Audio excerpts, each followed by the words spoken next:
I've been a physio for 18 years now, so just under 20. Been with the IS for most of that. So the English Institute of Sport is the organisation, as a lot know, that supports the Olympic and Paralympic athletes in this country. I'm based in Sheffield. We've got lots of sports. I've been with boxing for almost 10 years now, as their lead physiotherapist, looking after the medical services. And within that, obviously, I've been lucky enough to go to major tournaments like Olympics. We've got Commonwealth Games coming up now also in Australia, and I've done the last two with boxing, so Glasgow and also India. So there's that major clinical part, there's the management part, but within all that, as I said, I love the clinical elements of things, especially when you can help an athlete. I also do private work, so apart from the athletes themselves, the boxers predominantly, I tend to see people from the general population. And also going back to the IS, within the institute, I am recognised as a specialist in the hands, wrist and elbow region predominantly, looking also a bit further even in shoulders and necks. And so when you have athletes coming from different sports that need some advice, I can help them down that area too. Well, I pretty much like the upper limb and cervical region. If I go back again to boxing, that's where predominantly they get most of their injuries. You find lower backs, you find ankles, you find lots of injuries coming, as you'd expect in any athlete, from the variety of training they do, including the running, strength and conditioning. But as a sport, boxing will dictate more of those injuries. And so as a result of that, I've spent all these years getting more aware of these areas. So when somebody comes with a boxing-related injury in those areas, it tends to be, I won't say easier, but more approachable for my case. So from the diagnostic point of view, but also the therapeutic. In my area, which is physiotherapy, or a medical professional really, the main thing that athletes will come to see you are for pain. And so what needs to be recognised first of all is if somebody has pain, for example in the shoulder, where is that pain coming from? Which structures are giving you the pain? So the first and foremost is understanding where is it coming from, the diagnostic part of it, and then on the therapeutic part is how do you approach it? What is the best way? What is the best combined way? So what I don't want is this course to be just on, you've got a tool and you use this tool and that's it. It's the whole combination of how do you approach an injury, but predominantly it's not about injury rehabilitation, it's about how do you address the pain.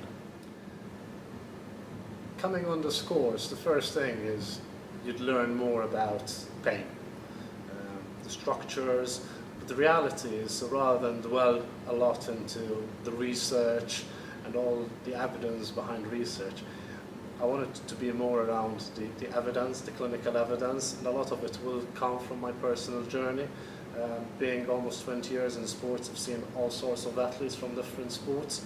The main thing you want is an athlete walking off the couch saying it feels better, and that's usually what you strive to and what you improve. So all the years of learning new techniques and reading more and learning from other practitioners along the way is really dwelling down to when somebody comes on your couch and they walk out of that couch, have they felt better?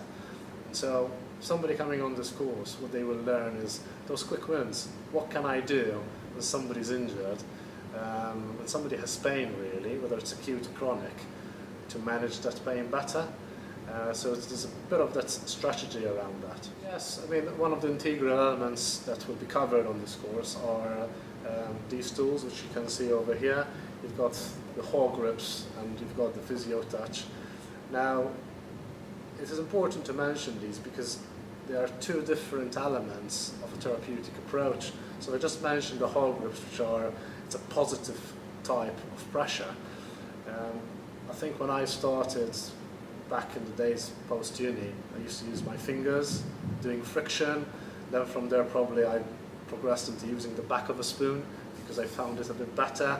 And then I probably started using more commonly found carbon fiber maybe because they were cheaper also. But you know, I got introduced to the hog grips a few years back, and what I like about them, although they look, you know, different but fairly similar, and sometimes people think, well, why should I sort of get all when I probably can just use the one? I think it's like anything else, it's the variety. It's like having your forks and knives on a table. You know, you're not going to eat everything with a fork. Most of the times you might, but it's nice to have a spoon and a knife when you need it, and especially for, you know, I talk about the hands and wrist with boxing. I find, for example, this tool, which is, you know, your tongue depressor, they all come with these fancy names. They're really good, especially for your ligaments in between. If you have a triceps or a back, you have this handlebar, which looks like a weapon more than anything. I think when your athletes look at it, they think like trying to scare them. But I found that you save yourself, you save energy by doing it. But the main thing is your treatment is not going to be just that. It's a complement to what you're doing. So you've got the hog grips, which I said is positive, and then the physio touch, which again I found amazing because I've been doing techniques with cupping techniques for a long period of time, and I use the cups which you can buy easily, and I've been doing all this mobility type cupping techniques.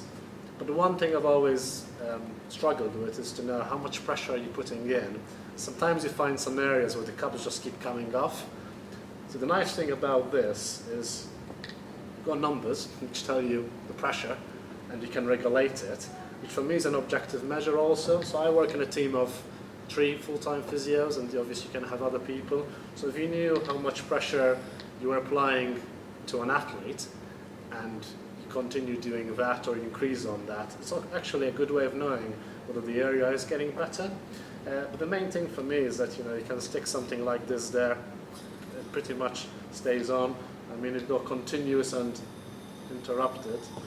So if I go there, I just whack it on there, so you can see, nice little vacuum. And rather than you just leave it there, for me I just find it, you know, again with the right lubricant, you can move it all around the system. And one of the things I like to do, which again hopefully I'll show in the course, is putting it in areas and moving those areas. So it's all about this mobility. Sometimes people ask me, like, why would you use these particularly? And I tend to answer, well, for 3 main reasons.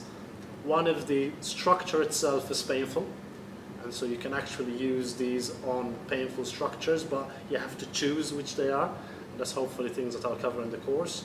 The other thing, if you have any referred pain from another structure, say for example into your shoulder pain because of a trigger point at the back, or because you have limitation in movement due to certain structures distal from that pain, and you want to loosen those up, and that will make a difference on the symptomatic area. So is there an element of the pain locally, there's an element of pain distally referred, or there's an element of that restriction, those structures being held on. And I think one of the things I can hopefully explain during the course is through experience, you see these patterns, and the quick wins is, okay, if you had a shoulder, which areas would you work to maximize the benefit? And using these regularly, that's how we learn. So I've learned over using them over a period of time, in conjunction with other techniques, how to best approach these. So again, like anything else, you can't have something in isolation. So from my point of view, I come from a varied tool case. So manual therapy, acupuncture, electrotherapy, whether it is your laser or your ultrasound, and you know, we could debate forever the evidence. Rehabilitation, which again for me remains always the mainstay of things.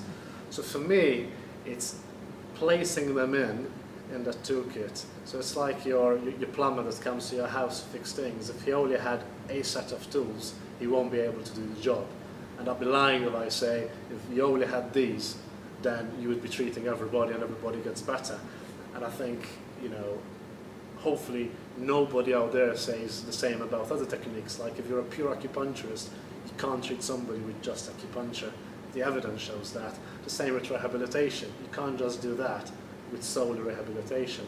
And so for me, because I tend to see it more as a holistic treatment approach, I will know whether something is having effect. Why? Because I never do what I call a bombardment therapy. I just throw everything at them and see whether they get better or not.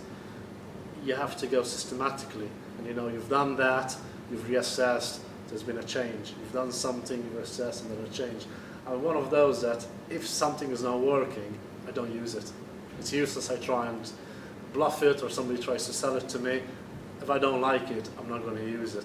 But the nice thing I found with these is they are things which somehow I was already doing, but maybe not with the right equipment. Mm-hmm. So what I have found is they have augmented our techniques, they've improved our time scales, they've reduced the time we need to do things, and potential also from the fatigue point of view. If you're treating a boxer, for example, with about 120 kilograms, and you're trying to loosen off the back, this maybe having put this before it just to maybe get a bit of an effect is really good. You can add acupuncture, yes you can use your elbows, yes you can stretch them, yes you can show them how to do all the stuff and other bits and bobs. But as I said, because it's a nice integral part of the combination and the way I practice, because again everybody has a different way of practice, I found them really good. If I go specifically in boxing, because again these are the guys we're seeing day in, day out, I really like the physio touch for shoulders. I found it really good, especially for the posterior elements and the lats, which can become very tight. So we have some really good effects with them.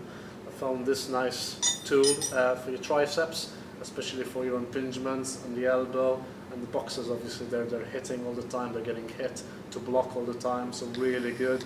And these little tools are fantastic for the hands. Example, I had a boxer who was struggling to compete. We knew he had a known injury, we scanned it, there was nothing we could do unless you go down the operation route, but he wanted to continue conservatively. And just by using this tool, we actually got him to his fight. He competed and he did really well in that fight. And what we have seen over 3 fights is that he got better and better and better using this and other few strategies which we've combined with it. But this was actually the main contributor. So and I wouldn't say it if it wasn't true, but we really found this really good. And rather than treat him after he boxed, what we were doing is, again, from a pain management point of view, we're treating him before he actually started hitting. Yeah. So rather than consider it as a pathology, we went down the route of thinking pain and how we're going to manage the pain before he starts hitting to eliminate that pain memory from him. So again, it's looking at it from not just a structural point of view, but from a pain management at an upper level. And that's why, again, if I go back to the schools, the whole idea is to think about pain rather than, we're just going to loosen a few structures and maybe things change. It's okay, if you have a painful structure, what would you do for it?